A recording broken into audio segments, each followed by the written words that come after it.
क्या तुमने ये चीज नोटिस करी है कि इस तरह से बचपन में कोई भी नई चीज तुम्हारी लाइफ में एंटर करती थी तो तुम हद से ज्यादा खुश हो जाते थे। नया टीवी आ रहा है, नया फ्रिज आ रहा है, तो तुम खुशी के मारे पागल हो जाते थे। पागलपन का कोई ठिकाना नहीं था। लेकिन अब वो पागलपन देखने को नहीं मिलता। तुम जैसे जैसे बड़े हुए तुम्हारी लाइफ बहुत ज्यादा डल हो गई। तुम इंस्टाग्राम की रील्स तो स्क्रॉल करते हो, तुम्हें थोड़ी बहुत फनी लगती हैं, लेकिन तुम्हारी लाइफ में वो वाली हैप्पीनेस नहीं देती जिस तरह से बचपन में दिया करती थी चीजें। तुम्हारी लाइफ उस तरह से कलरफुल नहीं है जिस तरह से बचपन में होती थी। हर चीज कुछ ना कुछ नई लगती थी, कुछ ना कुछ बढ़िया लगती थी। पहले ऐसा इसलिए है क्योंकि तुम्हारा ब्रेन नॉवेल्टी सीख करता है। नॉवेल्टी का बेसिक मतलब है नया। तुम्हारे ब्रेन को कुछ ना कुछ नया चाहिए। जब हम ब्रेन के सामने से वो सारी नई चीजें हटा लेते हैं तब ब्रेन को मजा नहीं आता। वो डोपामीन रिलीज नहीं होता, वो न्यूरो ट्रांसमीटर रिलीज नहीं होता जो कि तुम्हें बेटर फील करवाता है, जो कि तुम्हें मोटिवेटेड रखता है और जो तुम्हें क्यूरियस बनाता है। हमारी लाइफ में नई चीजें सिर्फ और सिर्फ डोपामीन की वजह से इंपॉर्टेंट है।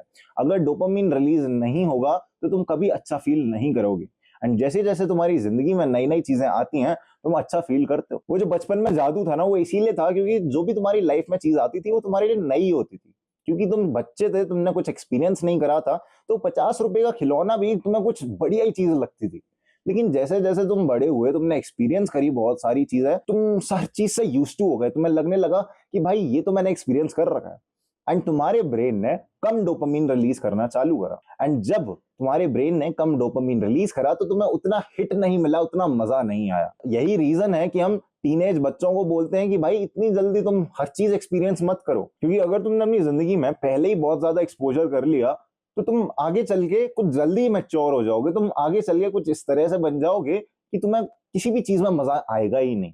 एंड ये बहुत बड़ी प्रॉब्लम है। बट फिक्स क्या है इसका? जिस तरह से 13-14 साल की उम्र में बच्चे पोर्नोग्राफी में फंस जाते हैं आजकल के, उसकी वजह से तुम्हारे डोपामीन रिसेप्टर्स तो फटते हैं ही। उसके अलावा जो तुम्हारे ब्रेन का रिवॉर्डिंग मैकेनिज्म होता है वो एकदम बेकार हो जाता है, जिसकी वजह से तुम किसी भी चीज को अच्छे से नहीं कर पाते हो। तुम इंस्टाग्राम रील्स को चलाते तो हो, लेकिन वो चीज एकदम खोखली है, क्योंकि ये तुम्हारी जिंदगी में डोपामीन तो बहुत ज्यादा रिलीज करवा देंगी, लेकिन तुम्हारी जिंदगी में कभी वैल्यू नहीं डालती है। पोर्नोग्राफी तुम्हारी जिंदगी में कभी भी वैल्यू नहीं डाली। वो सिर्फ और सिर्फ तुम्हें बेटर फील करवाएगी, तुम्हारा डोपामीन रिलीज करवाएगी, लेकिन जीरो जीरो एडिशन होगा उसका तुम्हारी लाइफ में। तुम्हें ना तो वो पैसा देगी, ना तो वो तुम्हारी लाइफ में एक लॉन्ग टर्म खुशी लाएगी, या फिर तुम्हें सिक्योर करेगी, सेटल करवाएगी किसी भी चीज पर। वो सिर्फ और सिर्फ तुम्हें बर्बाद करेगी लॉन्ग टर्म में। एंड यही रीजन है कि तुमसे बोला जाता है कि इंस्टाग्राम वगैरह यूज मत करो, बिकॉज दैट थिंग इज खोखला। खोखला खाना जैसे होता है। तुम अगर चिप्स वगैरह खा रहे हो, दैट इज खोखला। तुम्हारा बस पेट भर रहा है, न्यूट्रिशनल वैल्यू जीरो है। तुम उसकी वजह से हेल्दी नहीं रहोगे, बस भूख मिट जाएगी। अब इस नॉवेल्टी सीकिंग बिहेवियर से डील करने का सबसे बढ़िया तरीका है कि तुम नॉवेल्टी लाओ अपनी लाइफ में। जिस तरह से तुम्हें बचपन में सारी नई नई चीजें अच्छी लगती थी, उसी तरह से तुम अपनी जिंदगी को फोर्स करो कि तुम्हारी जिंदगी में वो नई नई चीजें किसी ना किसी तरह से आए। और नई चीजों को एक्सपीरियंस करने का जो सबसे इजी तरीका है वो है पैसा। अगर तुम्हारे पास पैसा होगा तो तुम मन चाही गाड़ी खरीद सकते हो, मन चाही ट्रिप मार सकते हो, कहीं भी घूम सकते हो। वो एक्सपोजर तुम्हें हद से ज्यादा खुश रखेगा, लेकिन वो चीज कहीं ना कहीं टेम्पररी है। Money does buy you happiness, but that happiness is temporary. वो हमेशा फिक्स नहीं करेगा। एक टाइम के बाद कहीं ना कहीं तुम्हारे पास सब कुछ होगा, पैसा होगा, बंगला होगा, गाड़ी होगी, शोहरत होगी, लेकिन कुछ ना कुछ, कोई ना कोई ऐसी चीज होगी जिसके पीछे तुम भाग रहे होगे। शाहरुख खान एक बिलियनर है जिसके पास पैसे की कमी नहीं है, लेकिन वो तब भी पान मसाले का ऐड कर रहा है। क्यों? Because he is after something. वो मनी नहीं बाय कर पा रही, नॉवेल्टी जो कि उसको उस ऐड के थ्रू मिल रही है। नॉवेल्टी सीकिंग बिहेवियर कुछ गलत नहीं है।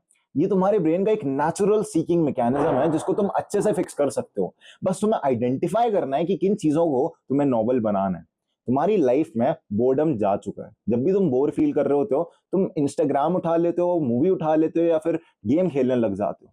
ये गलत तरीका है। तुम्हें अपनी लाइफ से इन चीजों को टोटली कट ऑफ करना पड़ेगा, क्योंकि ये जो खोखली चीजें हैं ये तुम्हारा टाइम तो भर रही हैं, लेकिन उस टाइम को बर्बाद कर रही हैं। तुम्हें उस बोर्डम वाले पीरियड में अपने आप को फोर्स करना पड़ेगा कि तुम एक ऐसी चीज करो जो कि तुम्हें इंप्रूव करे। मेरे भाई, क्यूरियस हर बंदा है, क्यूरियोसिटी हर किसी के अंदर है। जो चीज डिपेंड करती है वो ये है कि हम किस चीज से क्यूरियोसिटी को सेटिस्फाई कर रहे हैं। कोई बंदा होगा वो पॉन देख के सेटिस्फाई हो रहा है, तो दूसरा बंदा कुछ रिसर्च करके, चांद पर कुछ मिट्टी निकाल के, या फिर कुछ नई चीज इन्वेंट करके सेटिस्फाई हो रहा है। क्यूरियोसिटी हर बंदे में होती है, लेकिन उस क्यूरियोसिटी को देखने का नजरिया बदल जाता है। अब ये जानने से पहले कि सॉल्यूशंस क्या है, हम ये चीज जानते हैं कि क्या क्या सिम्टम है कि तुम्हारी क्यूरियोसिटी कम हो रही है। सबसे पहली जो सिम्टम है वो है कि तुम लोगों से जब भी बात करोगे तुम्हारे पास होगा नहीं कुछ बताने का कुछ खास, क्योंकि हमारे पास खास चीजें सिर्फ और सिर्फ तब होती है बताने को जब हम कुछ अच्छा कंज्यूम करते हैं। जब तुम फालतू की वीडियोस देखोगे तो उसमें क्या बताओगे बंदों को, तुम्हारे पास कुछ इंटरेस्टिंग होगा ही नहीं। उसके बाद तुम्हें लगेगा कि तुम्हारी ग्रोथ नहीं हो रही है, तुम चाहे जो कर लो तुम कभी इंप्रूव ही नहीं हो पा रहे हो। That is the second thing. And जो थर्ड थिंग है वो ये है, तुम बहुत ज्यादा जल्दी डिस्ट्रैक्ट हो जाओगे। तुम काम कर रहे होगे तुम फोन उठा लोगे, कुछ और कर रहे होगे तुम फोन उठा लोगे, तुम कुछ और कर रहे होगे तुम फोन उठा लोगे। एंड यही सबसे बड़ी प्रॉब्लम है। तुम्हें उस क्यूरियोसिटी को इंप्रूव करने के लिए अपनी जिंदगी से ये फालतू के सोशल मीडिया एप्स को हटाना पड़ेगा। मैंने पर्सनली देखा है कि जब भी मैं सोशल मीडिया चला रहा था, मैं इन चीजों से अपना डोपामीन गैदर कर रहा था, मेरी जिंदगी एकदम मोनोटोनस बन चुकी थी। मैं वही इंस्टाग्राम की रील बार बार स्क्रॉल कर रहा था और वो हिट को ढूंढ रहा था। अगर मैं तुमसे पूछूं कि मैं तुम्हारी इंस्टाग्राम की रील्स को स्विच कर देता हूं और हर एक रील सेम ही होगी, तो तुम कितनी देर इंस्टाग्राम चलाओगे? 5-10 मिनट में तुम्हारा मन भर जाएगा, तुम कहोगे कि भाई मैं बोर हो गया, मैं ये सेम चीज बार बार नहीं देख सकता। तुम्हें अपनी लाइफ से वो सारी नॉवेल्टी को हटाना पड़ेगा सबसे पहले, और उसके बाद अपनी लाइफ में ढंग की नॉवेल्टीज लानी पड़ेंगी। ढंग की नॉवेल्टी से मेरा मतलब है कि तुम बुक्स वगैरह रीड करना चालू करो, पर तुम्हें उससे पहले वर्चुअल ट्रैप से सावधान रहना है। जो सबसे पहला वर्चुअल ट्रैप है वो है अनरियलिस्टिक एक्सपेक्टेशंस। तुम पोर्नोग्राफी वगैरह देखते हो तो तुम्हारी एक्सपेक्टेशन कुछ अलग सी हो जाती है लाइफ को लेकर। तुम यूट्यूब पर वीडियोस देखते हो, ट्रैवल वीडियोस देखते हो, तो तुम्हारी कुछ अलग ही एक्सपेक्टेशन हो जाती है। तुम्हें लगता है कि यही जिंदगी है, उसकी वजह से तुम रियल लाइफ में भी वो चीजें एक्सपीरियंस नहीं कर पाते। व्लॉग्स क्यों देखते हैं बंदों को वो चीजें चाहिए, लेकिन वो खुद से मेहनत नहीं करेंगे, दूसरे बंदे को करते हुए देख लेंगे, उसकी खुशी में अपनी खुशी ढूंढेंगे, जो कि सबसे बेकार चीज लगती है। जो दूसरी बहुत बड़ी गलती है वो है इल्यूजन ऑफ मॉडरेशन। बंदों को लगता है कि अगर मैं इंस्टाग्राम को 5 मिनट नहीं चलाऊंगा, मॉडरेट कर लूंगा, तो मैं सही हूं।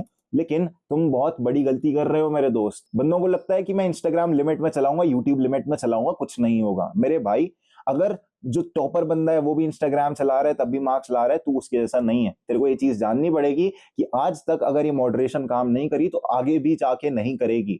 तो इसलिए तेरे को टोटली एक्सट्रीम स्टेप्स उठाने पड़ेंगे। तेरे को अकाउंट डिलीट मार देना है, उससे दूर हो जाना है। अगर तेरे को लग रहा है कि नहीं भाई मेरे कॉन्टैक्ट्स हैं वो सब चले जाएंगे, तो ऐसा नहीं है। कॉन्टैक्ट्स इतने इंपॉर्टेंट नहीं है। इंस्टाग्राम कोई लिंक्डइन नहीं है जो कि तुम्हारी नेटवर्क बना रहा है। इंस्टाग्राम सिर्फ और सिर्फ एक ऐप है जो कि $1 बिलियन वाली कंपनीज ने बनाया है, जिससे कि तुम्हारा दिमाग को, तुम्हारे डोपामिन रिसेप्टर्स को हाईजैक कर सके। मेरे भाई, तेरे को से ये चीज रियलाइज करनी है कि हम बायोलॉजिकली इंस्टाग्राम चलाने के लिए नहीं बने। हम बायोलॉजिकली रियल लाइफ में लोगों से मिलने के लिए बने हैं, रियल लाइफ में जगह घूमने के लिए बने। इसलिए रियल लाइफ में चीजें करो rather than seeing them on videos. अब जो आखिरी और सबसे इंपॉर्टेंट सॉल्यूशन है वो है ग्रैटिट्यूड। अपनी लाइफ में ग्रैटिट्यूड लाओ। ग्रैटिट्यूड क्या होता है? कृतज्ञता, आभार व्यक्त करना चीजों के लिए, अभिनंदन। इसका मतलब क्या है? कोई भी छोटी मोटी चीज दिख रही है, बी ग्रेटफुल फॉर इट। तुम्हारी लाइफ में बहुत सारी परेशानियां आती हैं, तुम उन परेशानियों को अगर गाली दोगे ना तो तुम्हारी लाइफ और बदतर बनती है। लेकिन ग्रैटिट्यूड एक ऐसी चीज है कि तुम्हारी लाइफ में कोई भी परेशानी आई। अभी क्या हुआ कि मैं वीडियो रिकॉर्ड कर रहा था एंड मैंने रिकॉर्ड का बटन दबाना भूल गया। मैंने 10-15 मिनट की वीडियो रिकॉर्ड करी एंड मैं फिर देखता हूं कि मेरी वीडियो रिकॉर्ड नहीं हुई, but I am grateful for it. क्यों? क्योंकि जब मैंने दोबारा रिकॉर्ड करी अपनी वीडियो तो मैंने एक चीज नोटिस करी कि मैं पहले से बेटर बोल रहा हूं। कहीं ना कहीं सबकॉन्शियसली मैंने वो चीज पहले से बढ़िया कर दी। इसीलिए तुम्हें अपनी लाइफ में ग्रैटिट्यूड लाना है, चीजों के लिए ग्रेटफुल होना है, आभार व्यक्त करना कि I am thankful for this, I am thankful for this water bottle, I am thankful for this headphones. मेरी लाइफ और अच्छी बनेगी। तो अगर तुम सोच रहे हो कि क्या बकवास बता रहा हूं, सबकॉन्शियसली ये चीज याद रखना कि ये तुम्हारे ब्रेन को इस तरह से फोर्स कर देती है कि वो पॉजिटिव मैकेनिज्म में फंस जाए। एंड जब तुम्हारा ब्रेन पॉजिटिव मैकेनिज्म में सबकॉन्शियसली फंसता है तो तुम्हारा ब्रेन सिर्फ और सिर्फ पॉजिटिव चीजें ही देखेगा। आगे चल के तुम्हें कोई भी दिक्कत आएगी वो कहीं ना कहीं इस ग्रैटिट्यूड की वजह से फिक्स हो जाएगी। तुम जब ग्रैटिट्यूड करते हो तो तुम्हारे दिमाग में एंडोर्फिन्स रिलीज होते हैं, तुम्हारे ब्रेन में अच्छे हार्मोन्स रिलीज होते हैं, जिसके कारण तुम्हारे ब्रेन में अच्छे केमिकल्स रिलीज होते हैं, जिसके कारण तुम अच्छा फील करते हो। एंड जब तुम अच्छा फील करोगे तो तुम काम भी बढ़िया ही करोगे मेरे भाई। देखो, अगर तुम चाहते हो कि तुम मेरे से 1-on-1 कॉन्वर्सेशन कर सको फ्री में, तो तुम मेरा डिस्कॉर्ड चैनल नीचे डिस्क्रिप्शन में होगा लिंक, जाकर ज्वाइन कर सकते हो। This was it for the video. मेरे भाई, एक चीज याद रख, बी ट्रू टू योरसेल्फ। अपने क्राफ्ट को डेडिकेटेडली करते रहो and eventually you will have it. तुम्हें बोर्डम फील होगा, तुम्हें बेकार लगेगा, लेकिन what matters is you enjoy the process, you do it over and over again and again, no matter what it takes, and you will see yourself succeed in life. This was it for the video. Grind set करते रहे, mind set तेरा बदल ही रहा हूं मेरी जान। Thank you for watching.